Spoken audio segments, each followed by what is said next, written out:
Hi, Chris Duff over at Serious Land Capital Vacant Land Funding Partner. Another update on the land pricer side. Obviously, this has been really top of mind for me. A lot going on in that particular area. I think really pertinent updates for you all. Obviously, yesterday's episode was cataloging the general excitement about having the product ready for beta testing and sending out those invites and finally being ready, with a year's worth of work to finally start getting feedback and prep for an industry-wide launch. So I'm very fortunate to have some excellent connections within the land industry, and for some of the I won't, just name drop here, but, some of the biggest names in the industry were willing to help test out the product and jumped into it immediately, even, spending an hour plus of their time, or, sending their top team members to review the product. And, definitely some UX issues that I'm trying to solve right away, but kind of the overwhelming feedback was that the product just needs to be simpler. It needs to be easier. The script is too complex, it takes too long to get through. In fact, out of the testing that's been done so far, no one had made it to the actual pricing summary. The whole name of the product is Land Pricer, so if you don't get a price, that kind of defeats the whole purpose of the product.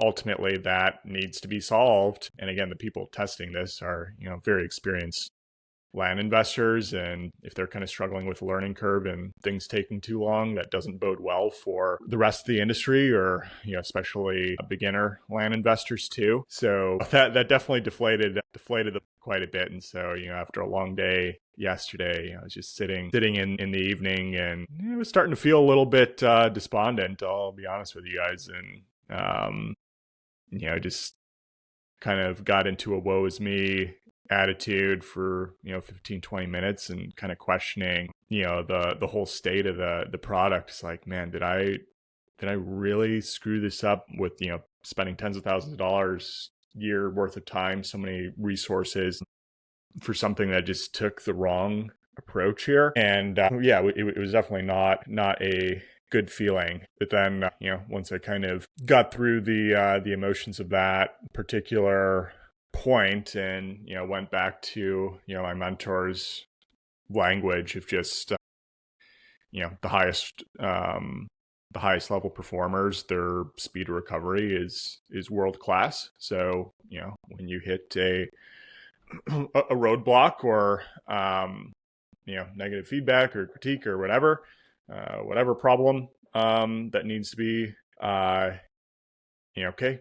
feel it, and then figure out whatever that next step is, decrease that time to recover and figure out what needs to be done. And I really try to keep that top of mind as much as possible. Another quote is, don't wish it was easier, wish you were better. So, that, initial part of the quote, that's more of a kind of victim mentality. Oh man, I spent so much time on this. Why, I shouldn't the product be, kind of perfect out of the gate? And, when we actually approach it from that side, it's like, yeah, no, it's completely unrealistic. No one just knocks out of the park instantly. When they first create something and, try to test it in the real world, like there's inevitably going to be tweaks and adjustments that are going to be required to actually fit the needs of your user or client base. And so I just need to be better. So, okay, are you going to sit around and just wish things had gone another way and you just were perfect right off the bat? Or are you going to still kind of take solace and realize, hey, some of the absolute top investors, biggest names in the industry, were willing to immediately start beta testing your product within hours of receiving an invite.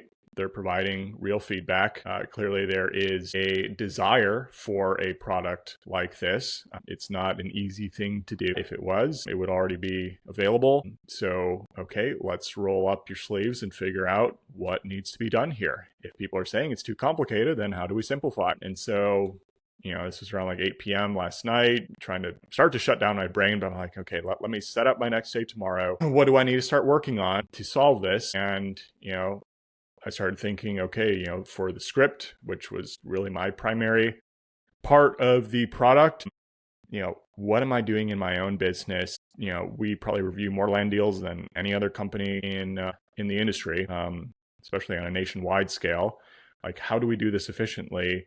We have our due diligence questionnaire. Can I adapt it, the land pricer script to be even more aligned with what we are already doing?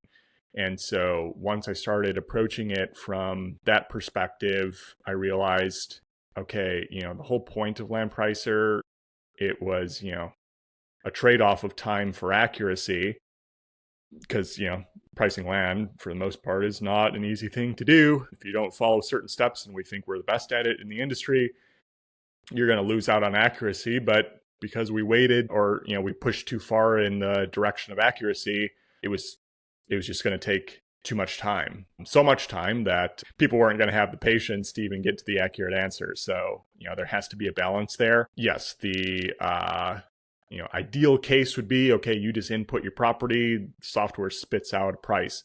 That's just not realistic at the moment, just yet.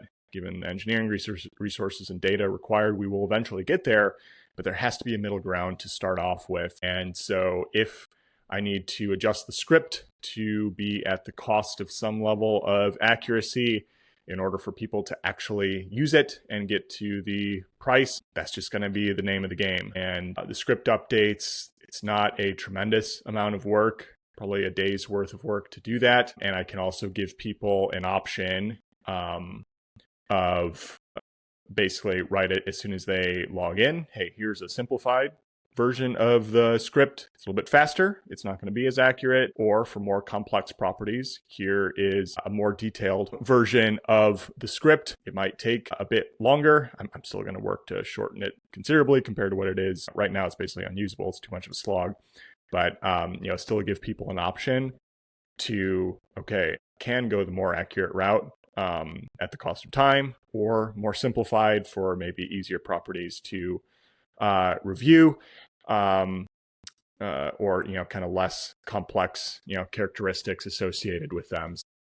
Those were the approaches that I think could cut down on the total time spent by 50% or more. That's certainly going to be the goal, and then we'll keep refining via further testing. Plus there were some just user experience issues that my engineering team's already going to complete by the end of this week. So now I'm feeling a bit better about this, because it's like, all right, there's still a route forward here, and you just have to figure out the right middle ground, find a way to get people to use the actual product. You can always make it better later, but right now there just are more fixes required. So just wanted to share some of this that was going on. Plus there were just other fires, annoying fires. Like I was locked out of my Land Pricer Gmail account from Amazon side, and they blocked access for me to even try to get past the 2FA. And so just dealing with some annoying issues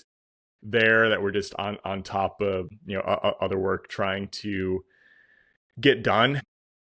But kind of moral of this story today is just wanted to share again the personal roller coaster journey of being an entrepreneur. It never ends. No matter what level you play at, there's always going to be uncertainty, and the higher the level you play, like that uncertainty is just going to inevitably creep up, regardless if you're really trying to push yourself. And I just had to remind myself, this is an ambitious project from the start.